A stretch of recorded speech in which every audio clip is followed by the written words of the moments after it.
In this video, I'm going to take a look at the investigation of title when purchasing property. If you are buying a property, be it a residential or commercial, then your solicitor is going to have to investigate title.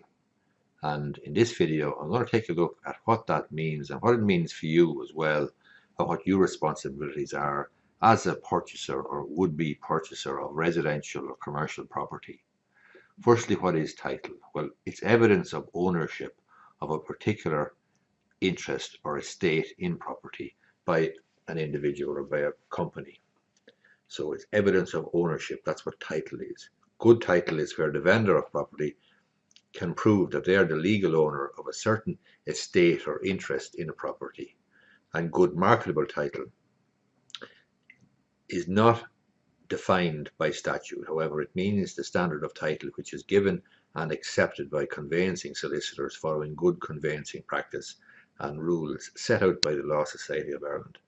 Good marketing title is important, or marketable title rather, is important because a solicitor acting for you as a purchaser will give an undertaking to the lender, if there's a lender involved, to obtain good marketable title.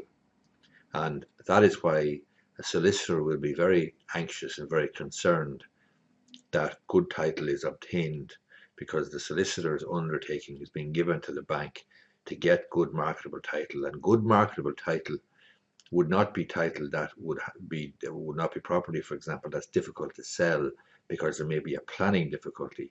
If there's a planning difficulty, and if the solicitor thinks that marketable title or good marketable title could be problematic, in other words, there could be an issue with, for example, the planning to do with the property, well then he or she is going to get onto the bank and say, look, there's a problem here.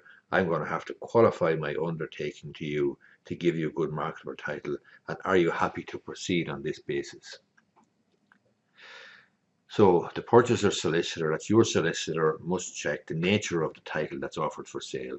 He or she must check that he can acquire good marketable title on behalf of you as a buyer, and must be able to ascertain that the property that's being sold is sufficiently identified in the title deeds, and that the title being offered is that contracted for in the contract of sale. In other words, that essentially means that you are getting what you think you're getting, and the solicitor must make sure that there is a complete correspondence or symbiosis between what's actually on the ground, the property on the ground, and the legal documents supporting the title to that property. The notion then of a bona fide purchaser for value without notice is an important one in a conveyancing practice. You may not have to be too concerned about it as a purchaser, but it's no harm to understand that the consequences that flow from this. A bona fide purchaser for value without notice acquires good title and is unaffected by matters of which he had no notice. But that is only provided that he inspects the property and makes reasonable inquiries. Because patent defects, for example, he buys subject to any defects which would have been obvious from an inspection, for example, a right of way. In relation to latent defects, they are not apparent from inspection, but the purchaser is on constructive notice of them, and this is why his solicitor needs to make reasonable inquiries. So you as a purchaser and your solicitor will be protected as a bona fide purchaser, provided you make, or your solicitor makes, reasonable inquiries and carries out the normal inquiries and inspections. Well, you carry out the inspection really of the property. You cannot just wade into something, sign a document, and then sue all around you afterwards if you haven't made some basic inspections and your solicitor hasn't done the donkey work of making the relevant inquiries. Constructive notice is restricted, as I say, by Section 86 of the Land and Conveyancing Law Reform Act of 2009, because it obliges the purchaser and his solicitor to make reasonable inquiries and inspections. So buying a residential property or commercial property, it's not like buying a 2-litre milk or a slice pan. There is a serious amount of work, preparatory work by way of inspection and inquiries and objections and requisitions first, to ensure that you're getting good marketable title and you're getting what you think you're getting.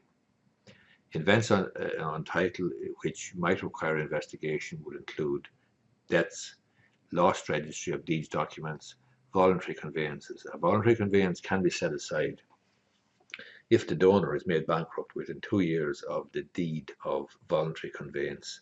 So that's something that would prick up the ears, as it were, of the solicitor to inquire about the voluntary conveyance. Something else that would require inspection or investigation would be the capacity of the vendors.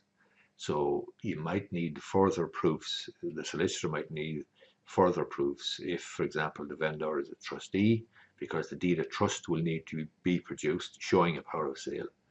Perhaps it's a company that's the vendor, well then the company will still be registered with the company's registration office. If it wasn't, if it was dissolved or struck off, well then that's a serious matter, and the company simply doesn't have the capacity to sell property because legally the company doesn't exist if it's dissolved or if it's liquidated. A receiver must be validly appointed either by a deed or court order, and there must have been an act of default in relation to the mortgage or charge. A liquidator, again, the liquidator, his ability or her ability to sell the property, his legal capacity must be looked at by the solicitor acting for the purchaser. A life tenant, he has a power of sale, but not to receive the proceeds of sale, which goes to the trustees. But again, that's something that should be looked into by the solicitor. An attorney, then you may have an attorney. The solicitor acting for the purchaser would need to see the power of attorney just to check that the attorney actually has the power to sell the property. A surviving joint tenant, then you would be looking for proof that the other joint tenant has passed away. So you'd be looking for a copy of the death certificate. A beneficiary under a will, a personal representative of an estate, a probate situation, or a mortgagee in possession. For example, a bank may take possession of a property, or a lender.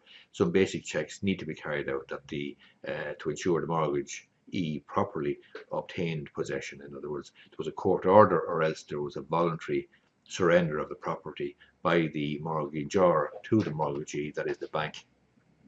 The county registrar can also transfer property, and an unincorporated body can transfer property as well. But again, these vendors are vendors that are not, in the normal run of events, and you will come across them quite frequently, but they will require a little bit of further investigation by your solicitor. Hope you find this video useful. My contact details are on the screen there. If you do, you might give it a thumbs up down below, and you may be interested in subscribing to my YouTube channel.